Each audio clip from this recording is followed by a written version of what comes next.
Loaded bases. Brett Lorin. How's it going? Good. How are you? Hey, not bad. We finally got this. It's been, I think we've tried 3 times. And Yes, we have. every time I have failed. I have failed. Glad at least you admitted it was on your end. Oh, 110%. I will admit that. So, one question. Yes, sir. What do you do? Okay, what do I do? I told him pre-show I was waiting for this one question. So, what do I do? Yep. At the moment, I do residential and commercial solar sales. So I sell solar panels and stuff like that. But that's not my true passion. My true passion, just like you, is to be a podcaster. So I'd rather talk about that. Yeah, for sure. I mean, so what do you do on your podcast? I mean, what's it called? It is called the Too Tall Sports Podcast. So I've been doing it for about a year and a half now. It's called Too Tall because I'm 6'7", so I'm kind of playing off of that. That makes sense then. Yes, exactly. That fits the name. Exactly. So it's kind of during the pandemic, I got the bug to get on and do a podcast and get on the mic. And a lot of people have been telling me, you got the voice for it, you got the personality for it. So I was like, you know what, I'll give it a shot. Yeah. And I got a big network from baseball because I used to play in the minors. So I started with that. And then I started expanding into sports professionals and writers and sports psychologists and all kinds of people, coaches, and just getting their story, man. And my main goal in the beginning, honestly, was to get the mysterious life of minor leaguers kind of in the forefront of people's minds, because nobody really knows what that life is like, unless you're a family member of a player. You don't get it. So that was the main goal when I started. Yeah, I mean, cause when I started my podcast, I had no idea what I wanted to do. I just wanted to bring baseball to me because baseball ended during the pandemic. So it was kind of, I just wanted to talk baseball with anyone. So, and then I ended up talking to Jonathan Perrin, who sent me to Jeremy Wolf at Morton Baseball, and that's what got me into focusing more on the minor leagues. Yeah. So I've had Jeremy on my show. I've told you that off air, but for sure. Just you realize how small the baseball world is. There's a lot of people, and just now the more stuff has been exposed about how much money's in the big leagues and how little money's in the minor leagues, and just how they get treated. And it's just there's a lot of good things seemingly happening to get the minor league lifestyle kind of on the right track. Oh, 100%. I mean, because I've heard stories from people where they've had to sleep in cars, and I mean, because you get 10 guys to an apartment, and just to save that money. Exactly. Yeah. And I think recently that at least the first thing that came out from MLB is they're going to start paying for housing, which is a huge deal, right? Yeah. I mean, it doesn't solve the low pay, and they only get paid in the 6 months that they're playing. They don't make any money in the off season. So people don't see that part. So that's why I try to shed some light on that. I know you're a big advocate for it too. Oh, yeah, dude. I even have a more than baseball tattoo. Do you really? I'll show you. Right here on my leg. Oh, wow. Yeah, there you go, man. I was so I was talking to Jeremy, and then I made a joke about it, and then he goes you won't do it. And then I went to the tattoo shop, and boom, I am now forever a advocate for minor league baseball. Damn. So yeah, we're pretty passionate about that now. Well, I guess I know you've talked to Jonathan and Jeremy, but what got you so passionate about minor league baseball? So my first job, I was actually a bat boy for the Acoma Bears. And so and then there was, because I would go to the concession stands to get the guys drinks and food. And then I was always confused about that. So I was well, why, you guys are professional athletes, why aren't they giving you food? Right. So, but then and then I read a article actually about a year ago, and the whole thing with guys in the minors, I'm this makes sense. And I mean right away, I was this is bullshit. This is not right. I mean, because I've had buddies who have played for a few years, but then they can't because they couldn't afford it. Right. And that made no sense to me. Yeah. So, but then now, I mean, I just want to do what I can to help them out, and then to give the minor leaguers a voice. I mean, like on a podcast and just try and just do my part off the field since I don't play anymore. So that's kind of I think that's great. And yeah, exactly. And there's no union for minor league baseball. So it's just basically we're at the mercy of Major League Baseball. And what I often tell people is, they sell you on the idea of you'll make your money when you get to the big leagues. Well, only whatever the numbers are, 10% of the it's tiny, like of the best players of the world. Now we're at the top of the pyramid and only a chunk of that will go. So it's just, that's why signing bonuses are so important. That's why, 100%. Some guys get jobs in the off season. Like it's just, it's a thankless job. It's less than minimum wage. If people didn't know that, like, it's making less than first jobs. Say what? Yeah. Okay. Like what did you make your first year in the minors? Yeah, it was a while ago.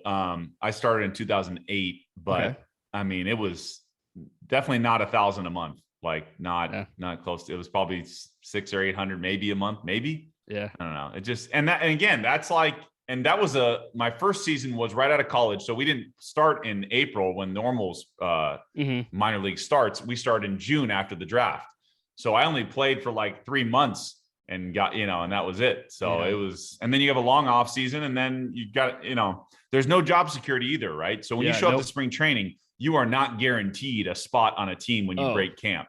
Oh no. So you're at the mercy of the organization too.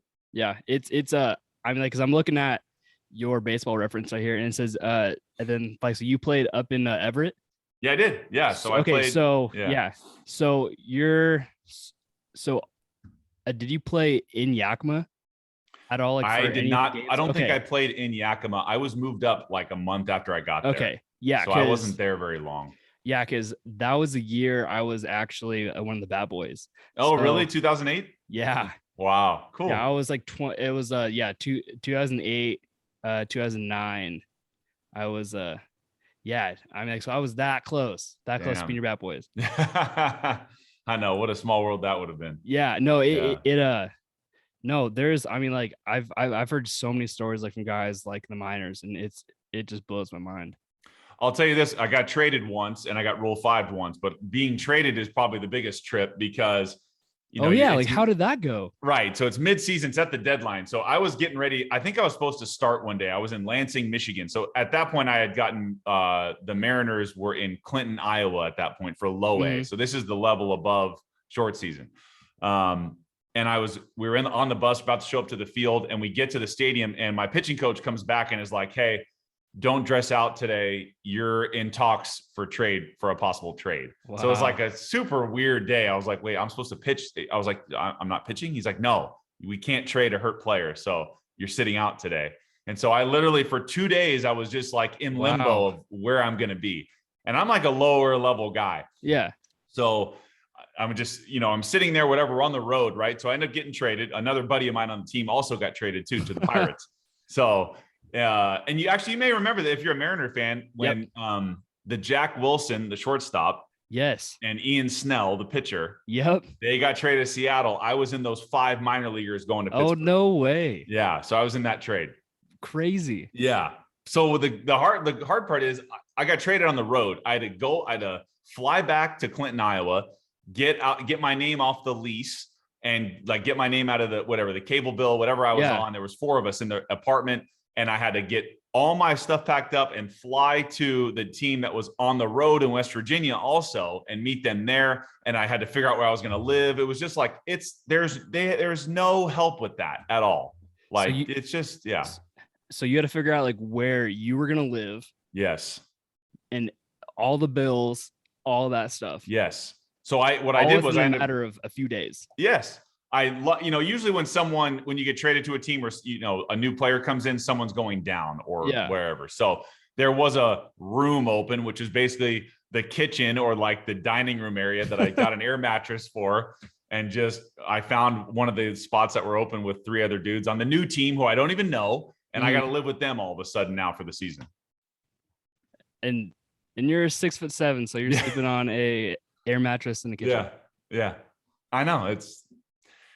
They don't help you, man. They just don't. You are just a number at that point. And that's another bad part about getting traded is once you leave the team that drafts you, you're no longer that new team's guy, right? Unless you're like a young high school prospect or something with years ahead of you, you're just another guy. Because then you go to the new organization, they have their people that they drafted that they like, that they want to move up, so their front office looks like they drafted the right dudes. There's a whole political side behind it too.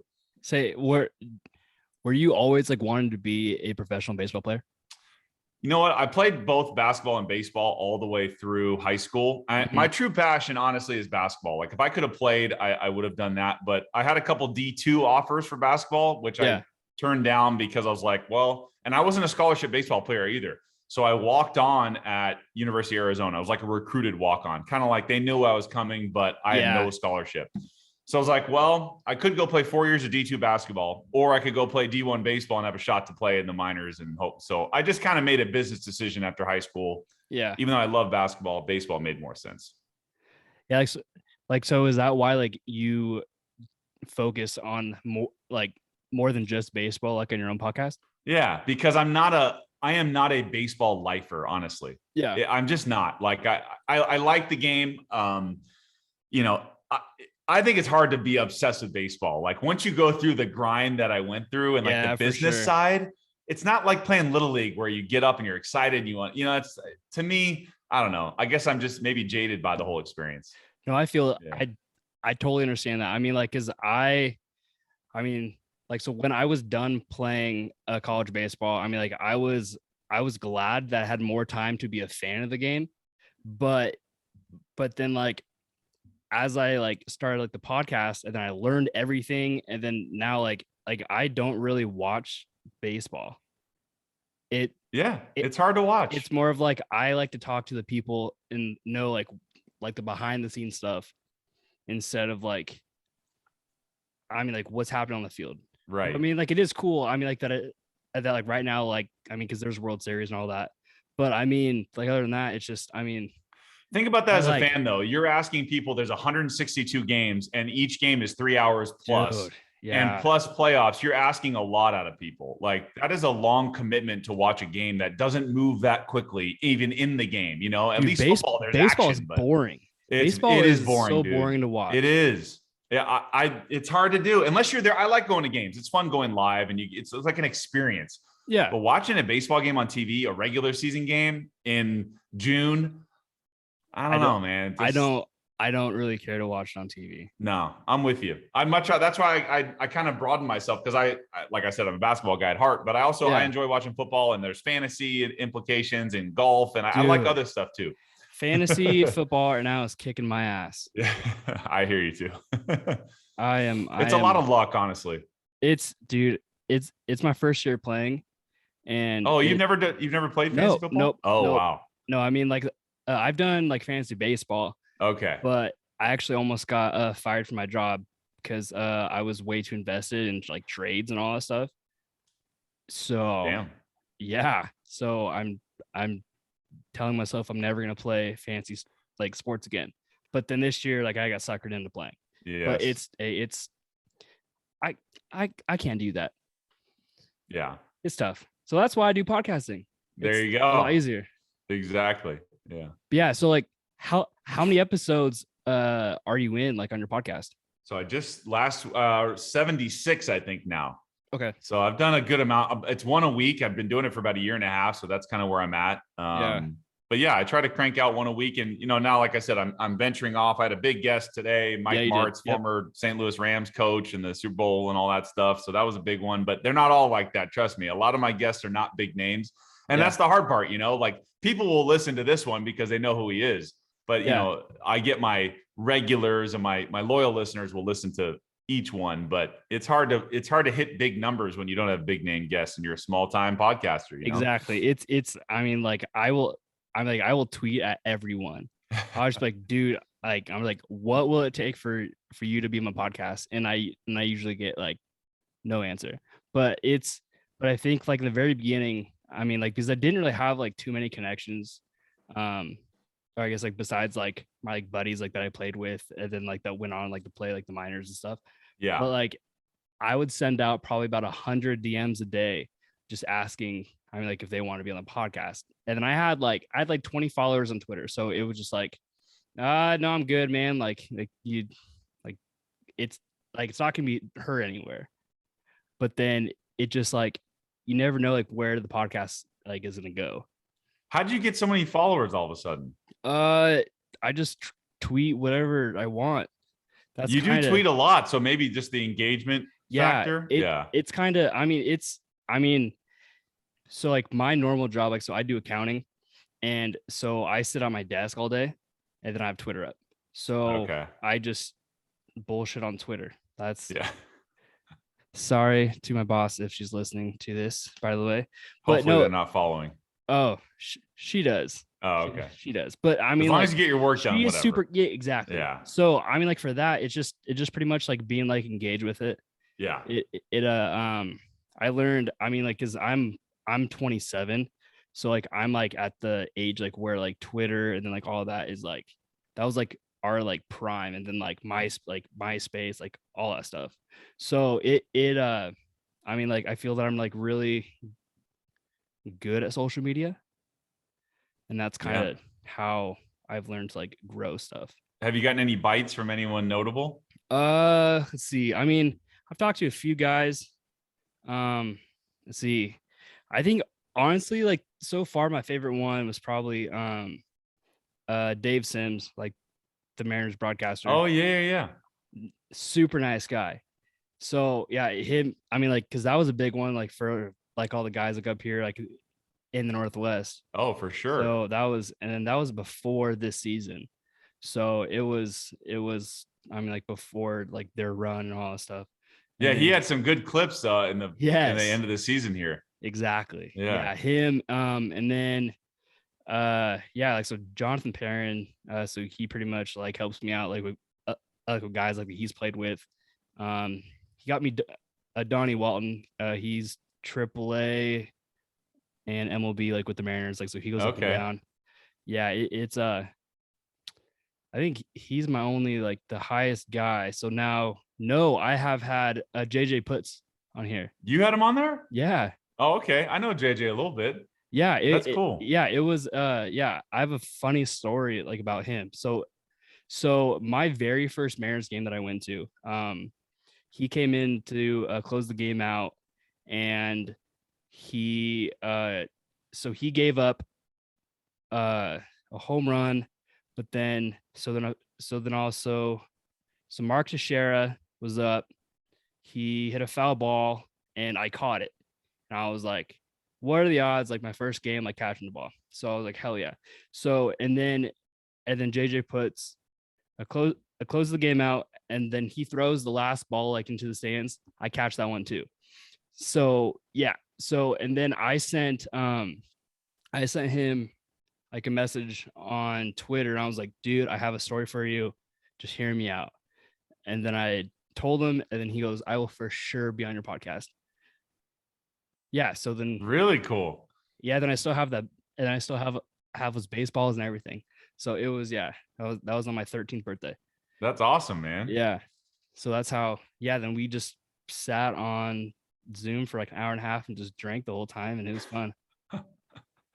That's cool. He and I had the same agent, so that's how I knew Oh, him a nice. little bit. Okay. Yeah. Yeah. Yeah. He's No, he's a good dude. awesome guy. Yeah.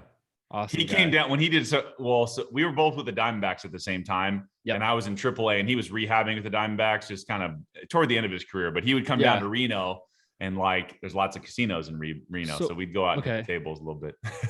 So what? Okay, so you were in Reno in 2013. 2013, yeah. Holy shit. Okay, so were you playing for the Aces when JJ started a game?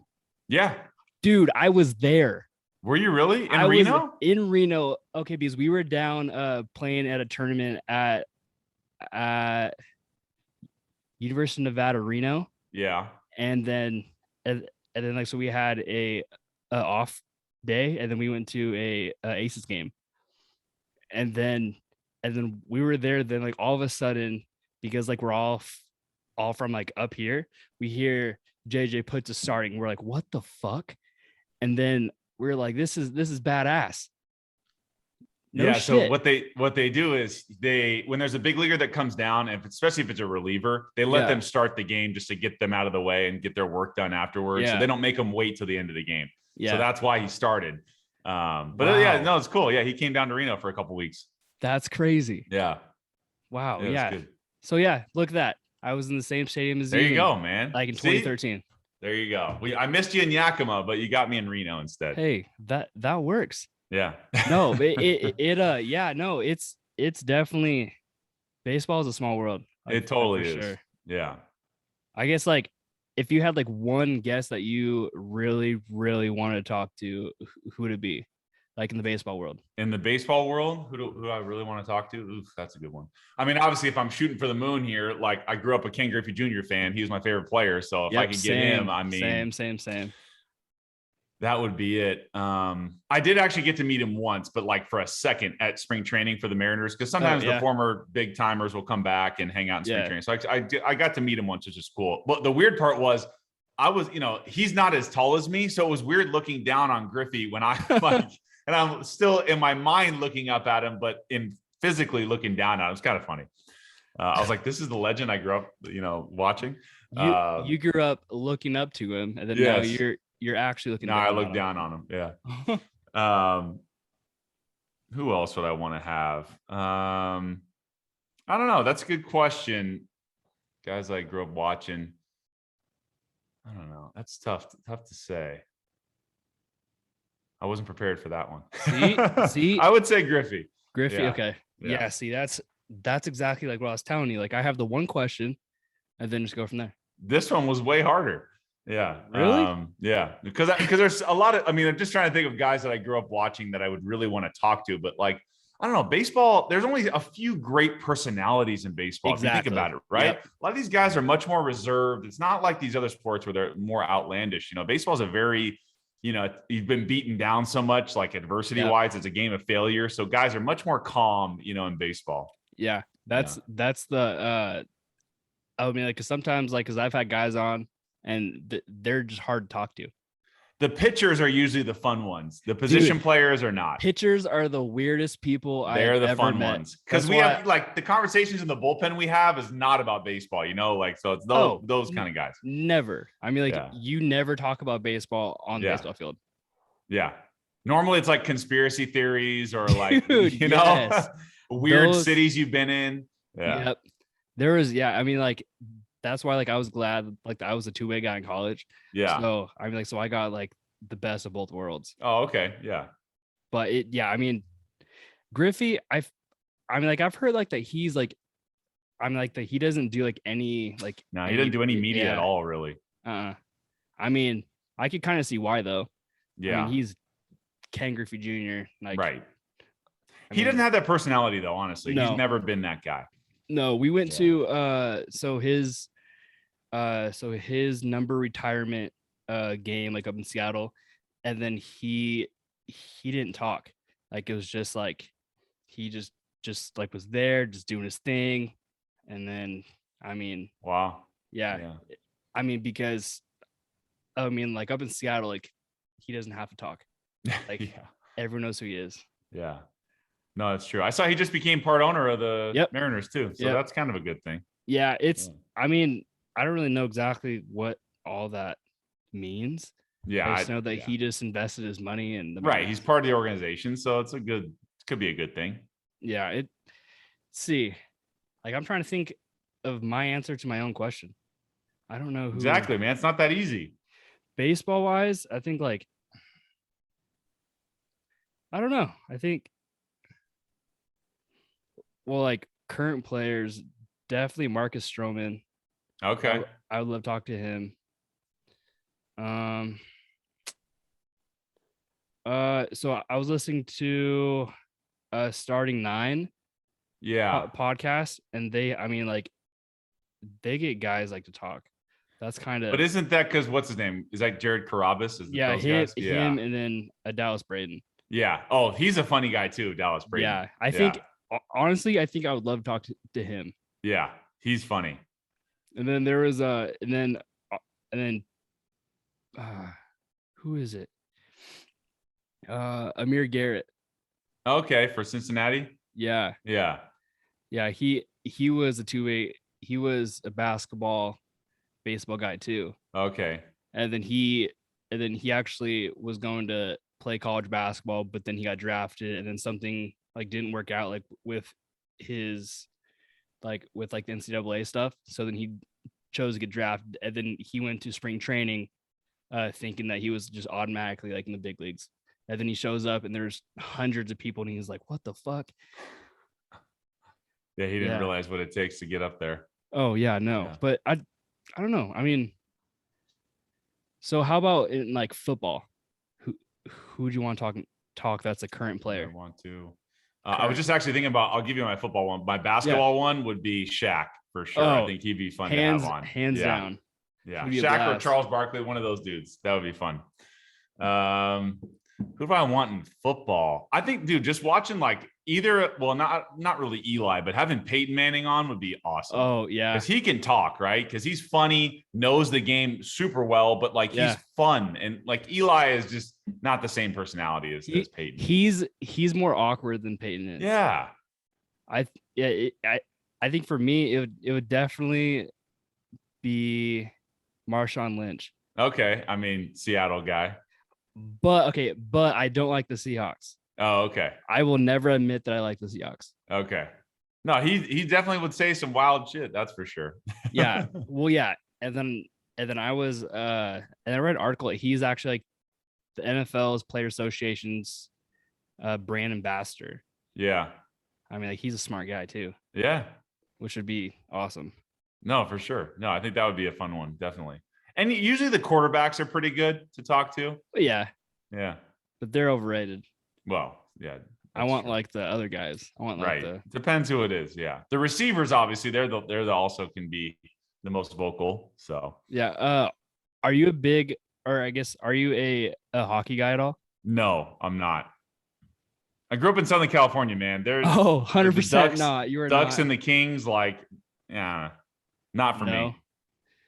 So Southern California. Yeah. So you've played against some pretty good competition, like for. Oh, dude, this is as good as it gets down here. Yeah. I mean, I would say here, Texas, Georgia, Florida, obviously the states with good weather. Yeah. But there's a lot of people that come out of Seattle, man. There's a lot of good talent out of Seattle. Yeah. Basketball and baseball. Oh, yeah. Baseball for sure. Yeah. I know that there's, let's see, Reese McGuire, Blake Tim Snell. Lincecum, right? Yeah. Well, because he went to UW. Yeah. Yeah, he came. So one of his teammates in college is from here in Yakima. I think he's Kyle Parker. Okay. And so then when I was like 12 years old, cause we had like a practice at like our I like the select baseball team like I was on, and then Kyle Parker brought like a small guy with like long hair like into like the facility. Yeah. And then so then our coach like asked him like what position he played and all that stuff, and he was like, oh well, like I'm a pitcher, and then he made a joke saying like, oh yeah, like how hard do you throw? And he's like, well, like I've hit like 98, 99, 100, and he's like, no bullshit. But yep. And then he did in college, man. He was doing that in college. Yep. Like then we got to watch him like throw a bullpen, dude. He brings it, and he was disgusting. And then you're just like, this guy is unreal. Yeah. And with that frame and that delivery, like, I mean, obviously you're going to break down over time, but he might have a few Cy Youngs, I think. Like he was ridiculous. I mean, do you think that Tim Lincecum is a Hall of Famer? Maybe in like my first reaction, yes, but I would, baseball is all about the numbers. So it's like, where does he compare numbers wise, like strikeouts and wins and all that? Cy Youngs. How many Cy Youngs does he have? I'm sure. Are you looking it up? Yeah. Give me just 1 second. I haven't. Tim Lincecum. He might have 2 or 3. He has two Cy Youngs, 4-time All-Star, 3-time World Series. Career ERA 3.74, which was his later years that bumped that up. Right. 110 wins. That may not be enough, but the World Series wins. Yeah. 1,736 strikeouts. Yeah, I mean, he in 2008 he had 265 strikeouts, and then and then 2009 261. He was more of like not a flash in the pan, but he had a short dominance. You know what I mean? It was like a real 5-6 years of complete dominance, and then he kind of fell off. Well, because those were the years, the giant years. Yeah, so 2008 through 2011. Yeah. I mean, like his ERA did not go above 2.7. Yeah, he was unhittable for a while. Timmy Lincecum. Yeah.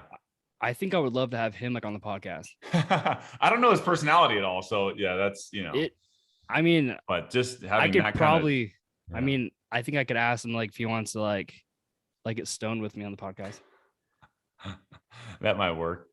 I'm like, dude, I will ship you the Washington State stuff. We're good. It's probably better in the Bay Area, dude. Yeah. I don't know. I mean, I went down to so my girlfriend and I we went to LA for for a trip, and then we went to Venice Beach, and then I bought like a joint there, and it was not as good as what I thought. Oh, maybe you just bought the wrong one. Dude, it was trash. It was trash. Wow. At a dispensary or? Yeah. Oh, wow. Oh, and then she's over here like laughing at me. No, yeah, I don't know. True. It was not, it wasn't packaged well.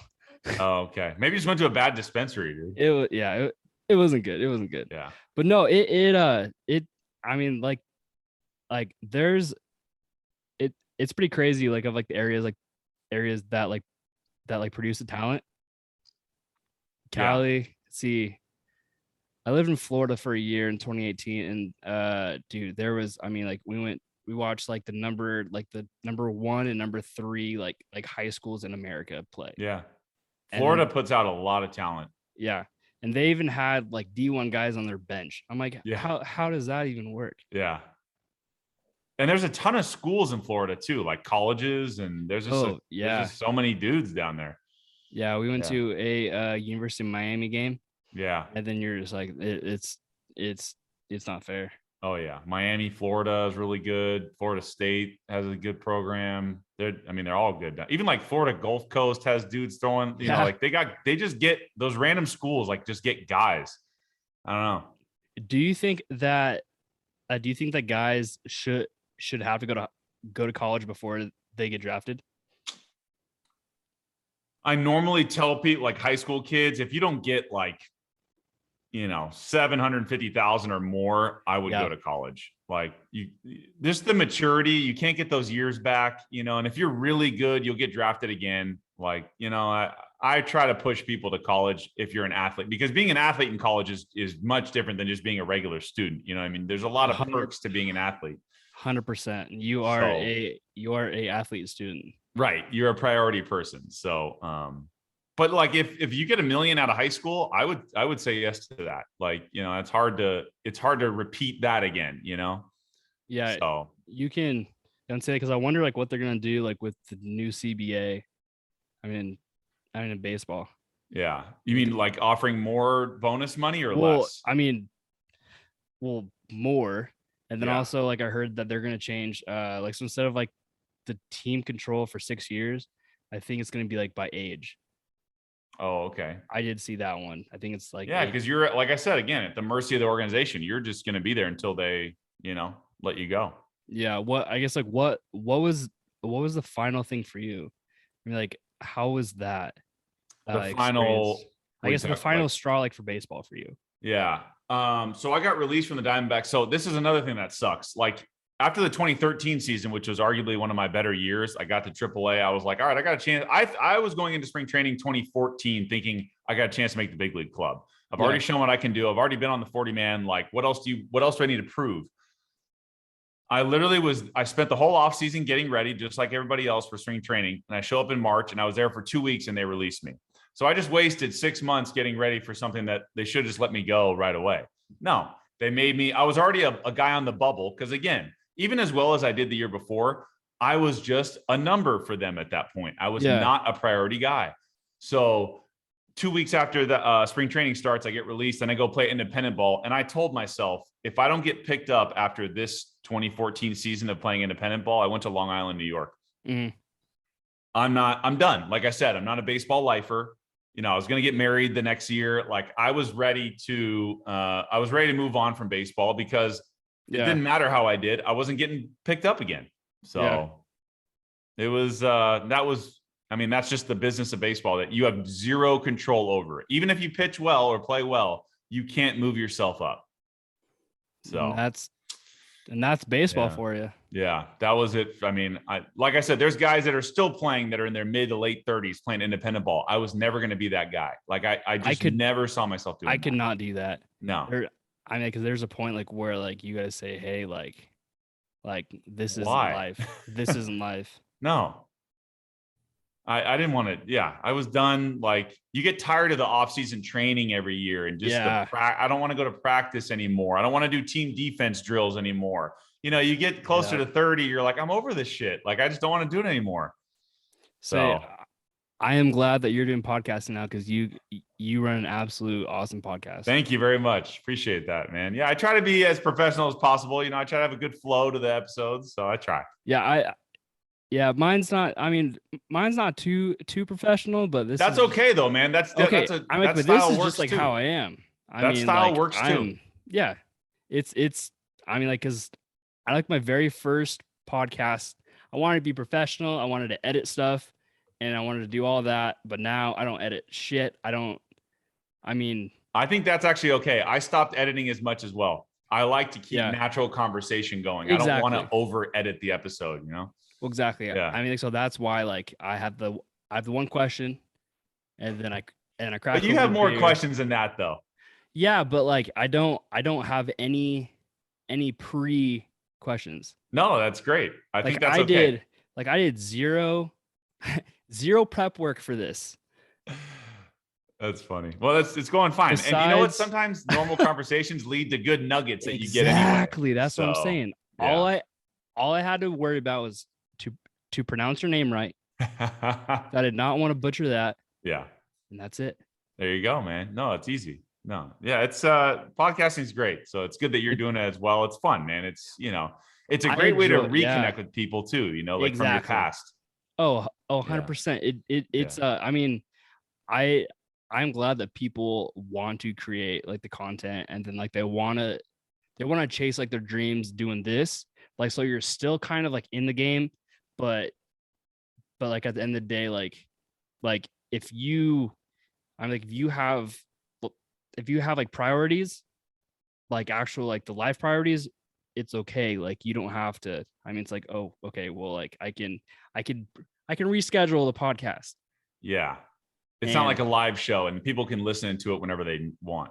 Yeah, it's nice. I mean, like, I'm glad that I'm passionate about this. For sure. Same here. And also I started doing the short form content too. Like I'll post little videos that I make on TikTok, which you kick ass at that. Like I was going to ask you, I mean, okay, I actually had I was watching your TikToks, like, because because I think that's an awesome idea, that it's just like the article, and then you just give like your short.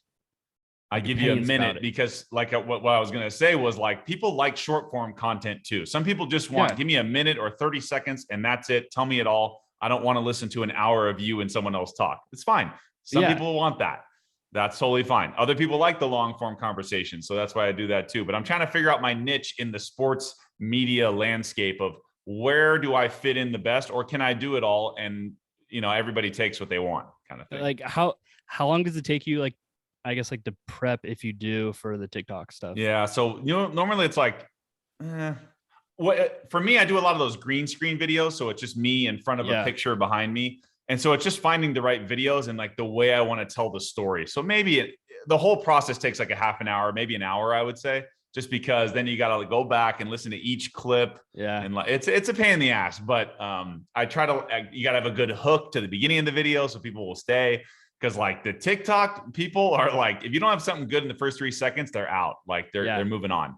So I tried that. Yeah. I think I put on like 1 3-minute clip of one podcast, but then I was just like, you know what? This is not my thing. Like, I am not going to do this No, that's okay. just because. And I take a minute. I try to, so I have a buddy that does some of my producing also. Okay. And I just send him the clips that I want from the episode. So I post episode clips and I post like more storytelling sports news clips too. Okay. So I do a little bit of both there. Yeah. And you kick absolute ass. No, thank you. I appreciate it, man. It's awesome. I'm trying to get into this world. I'm trying to, use my background, but also like figuring out being comfortable on camera and on the microphone and see how, you got to get comfortable on camera, which is not easy for everybody. No, it gets very like, well, I think at first, like, it was very like nerve wracking. I mean, like, so I have like a natural stutter, and then like, so I used to go to speech therapy classes and then like all this stuff. And then, like, I hated talking in front of people, but Sure. I mean, but like doing this, like, it's like a one-on-one conversation about something that we're both passionate about. Yeah. And I can drink beer. So it's just like, it's a conversation at the bar. For sure. That's exactly what it is, but that's good. You want people to feel that comfortable when they're talking to you also, so that's good. 100%. Yeah. Now it's just, dude, podcasting to the moon. I agree, man. It's just, you know what? There's so many podcasts now. I think that's the hard part. If I had to give you the downside, it's very saturated. It's very saturated. You just have to get so lucky for the right person to see you or want to promote your episode with you. It's a tough gig. Yeah, but I think that's like the fun part for me is like, how can I separate myself? Yeah. So, are you wanting to take it further? What do you want? Do you have goals for it or anything, or just for now? Just for now, just do this. Yeah. I mean, see how it goes. It's kind of, I mean, like, I do it kind of selfishly. I mean, I guess like so I can talk to people. Yeah. But but then again, also I want to give the people like a voice too. So you're doing both, man. You're giving people a chance to tell their story too, which is great. Well, yeah, because that's the thing, like, about having like a podcast like that you have guests on, is that you don't get to tell like your own story. So it's kind of like, I mean, like, I love being on like other people's podcasts. Like, it's so much fun. Yeah. No, it is for sure. And then because I take ideas, like, or I guess not like ideas, but like the formats, then I kind of put them into my own, and it's just fun. Yeah. No, that's what it should be, right? It should be fun. I always try to think of like, would someone want to listen to this? That's what I always think in the back of my mind. Do people want to hear this person's story? So I always try to keep that in mind when I'm making my stuff. Yeah. See, mine's, I mean, well, yeah. I mean, like, cause like, I'm kind of like that, but then again, it's just like, I want to hear your story. Right. So, and then I'll just hit post.